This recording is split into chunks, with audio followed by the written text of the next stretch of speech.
Assalamualaikum warahmatullahi wabarakatuh. Anak-anakku sekalian, bagaimana kabarnya hari ini? Semoga kalian semuanya dalam keadaan sehat dan juga diberikan semangat dalam menuntut ilmu. Baik, di pertemuan yang kelima kita akan membahas dan mempelajari sebuah hadis yang sangat penting dalam kehidupan sosial kita, yaitu tentang hadis amar ma'ruf dan nahi mungkar. Baik, namun sebelum kita mempelajarinya, alangkah baiknya kita buka terlebih dahulu dengan bacaan basmalah bersama-sama. Bismillahirrahmanirrahim. Baik anak-anakku sekalian, kita lanjutkan. Sebelum ke pembahasan, Bapak ingin menanyakan terlebih dahulu terkait fenomena sosial yang ada di sekitar kita. Karena banyak kejadian-kejadian yang tidak patut kita contoh, patut kita lakukan. Contohnya yaitu di sekolah masih banyak bullying, kemudian di media sosial masih banyak penyebaran hoaks, penipuan, dan juga di kalangan remaja masih terjadi pergaulan bebas, kenakalan remaja yang terjadi di lingkungan kita. Kemudian ada juga tindakan korupsi yang tidak hanya terjadi di pemerintahan saja, terjadi juga di lingkungan kita. Tanpa kita sadari, mungkin kita pernah melihatnya atau bahkan kita secara tidak sadar terlibat dalam fenomena sosial yang tidak baik ini. Nah, yang jadi pertanyaan, apa yang seharusnya kita lakukan ketika melihat kejadian-kejadian yang tidak baik seperti yang tadi Bapak contohkan itu berada di depan kita. Ini jadi persoalan Nah, kita bahas Untuk menjawab pertanyaan ini kita pelajari hadis yang nanti kita akan pelajari.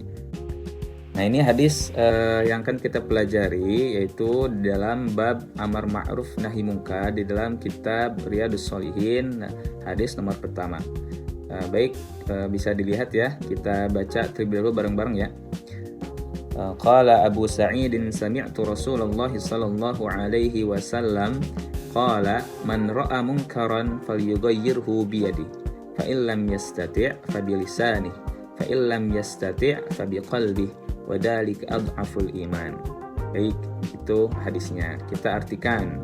Dari Abu Sa'id Al-Khudri radhiyallahu anhu, ia berkata, saya mendengar Rasulullah sallallahu alaihi wasallam bersabda, barang siapa di antara kamu yang melihat kemungkaran, hendaklah ia merubah dengan kekuasaannya. Bila ia tidak mampu, maka dengan lisannya atau nasihatnya. Bila ia tidak mampu, maka dengan hatinya. Dan itu adalah selemah-lemah iman. Hadis riwayat Muslim. Baik, dari hadis yang tadi kita baca, Rasulullah SAW mengajarkan kita untuk berbuat amar ma'ruf dan nahi mungkar. Apa itu amar ma'ruf dan nahi mungkar? Secara sederhana, amar ma'ruf nahi mungkar itu mengajak orang lain untuk berbuat kebaikan dengan nasihat kita, dengan lisan kita, dan juga melarang orang lain untuk berbuat kemungkaran atau kemaksiatan. Nah, di dalam hadis tadi ada tiga tingkatan untuk berbuat amar ma'ruf nahi mungkar. Yaitu yang pertama dengan kekuasaan. Artinya tindakan nyata atau kekuasaan yang sah. Misal contohnya guru menegur murid yang berbuat salah. Nah, di sini guru yang memiliki kekuasaan, otoritas tinggi daripada murid mengajak murid untuk berbuat kebaikan ataupun menegur supaya si murid itu tidak berbuat salah lagi, misal mengejek orang lain atau melakukan bullying tadi Nah, jadi guru yang punya otoritas kekuasaan harus bisa menegur murid yang berbuat kesalahan. Atau mungkin contoh yang lainnya, panitia mengatur dan menghentikan kekacauan saat event, misalkan dalam suatu acara kegiatan. Nah, ada keributan. Nah, panitia yang memiliki otoritas, kekuasaan dalam mengatur sebuah acara itu harus bisa menghentikan kekacauan tersebut. Nah, itu dilakukan jika kita punya otoritas Jadi, yang mempunyai kekuasaan kita harus bisa berkesempatan lebih dalam melakukan amar ma'ruf nahi mungkar. Kemudian yang selanjutnya, yang keduanya itu dengan menegur atau mengubah dengan lisan. Tadi falyughayyirhu bilisani.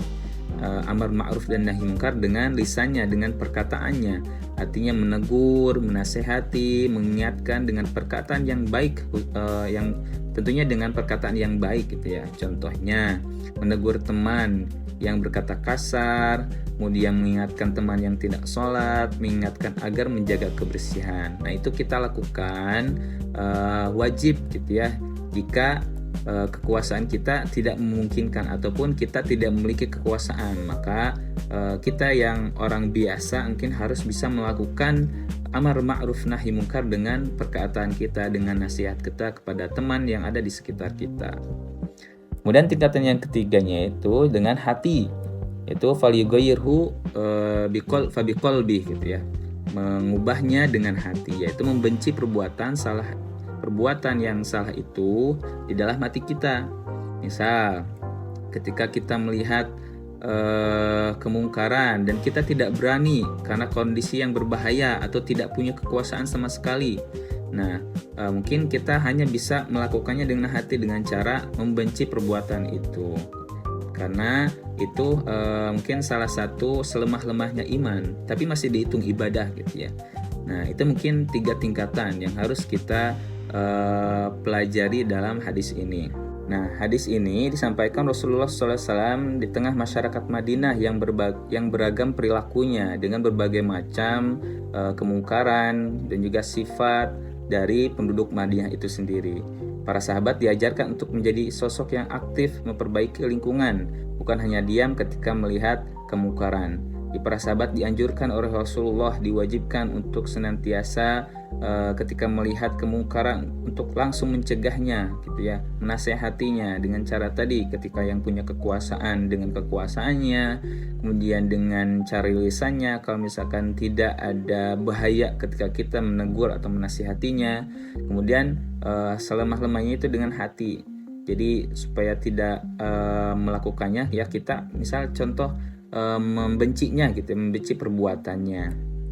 Nah, itu mungkin selemah-lemahnya, tapi itu termasuk ibadah juga.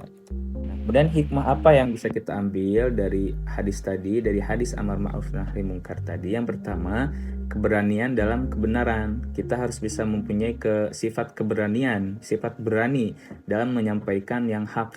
Jangan sampai kita takut untuk menyampaikan kebenaran. Jangan sampai keburukan merajalela ya. Kalau misalkan kita takut ya nanti keburukan yang akan merajalela. Yang kedua, kepedulian sosial. Jadi kita harus bisa peduli kepada lingkungan kita, teman-teman kita, masyarakat kita, keluarga kita, agar ya kita sama-sama masuk surga gitu ya. Menyuruh atau mengajak orang lain untuk berbuat kebaikan sama-sama gitu ya. Misal sholat di masjid bareng-bareng gitu ya. Dan juga melarang atau menasihati orang yang berbuat salah, tentu dengan cara yang baik gitu ya, agar orang lain tidak merasa sakit hati. Kemudian ini merupakan akhlak mulia gitu ya, yang Rasulullah SAW ajarkan kepada kita melalui hadis ini. Kemudian ada tanggung jawab sesama. Kita harus bisa mempunyai tanggung jawab gitu ya dalam menyebarkan kebaikan. Tentu kita sebagai seorang muslim harus bisa mempunyai prinsip seperti itu. Ada rasa tanggung jawab ketika kita melihat kemungkaran di sekitar kita untuk merubahnya dengan yang lebih baik lagi, tentu dengan kapasitas yang kita miliki. Nah, di era sekarang, zaman sekarang, banyak kemungkaran yang muncul dalam bentuk baru gitu ya. Nah, apa saja gitu ya relevansi di era modern ini agar amar ma'ruf nahi munkar ini bisa kita lakukan? Itu penerapannya dengan cara mengingatkan, tentu dengan cara yang baik gitu ya. Kemudian menegur dan memberi contoh yang baik. Kalau misalkan kita menegur tanpa ada contoh yang baik dari kita, maka orang lain juga tidak akan patuh terhadap apa yang kita ajarkan, apa yang kita ajak gitu ya. Misal kita mengajak orang lain sholat, tapi kitanya tidak sholat, ya itu kan orang lain tidak akan patuh terhadap apa yang kita sampaikan. Maka di zaman sekarang ya kita sendiri harus bisa memberikan contoh yang baik. Kemudian kita harus bisa mengingatkan dan juga menegur orang lain ketika melihat kemungkaran dan kesalahan. Nah, sekarang coba kalian buat personal action plan atau rencana aksi pribadi. Jadi tuliskan salah satu perilaku amar ma'ruf yang ingin kalian sebarkan di minggu ini dan satu kemungkaran yang ingin kalian cegah dengan cara yang bijak. So, silahkan tulis di kertas. Tuliskan amal kebaikan apa satu saja yang ingin kamu lakukan di minggu ini untuk memberikan kebermanfaatan kebaikan kepada orang lain. Juga tuliskan satu kemungkaran yang ingin kamu cegah. Misal saya sering melihat misal. Nah, coba tuliskan di dalam kertas itu ya.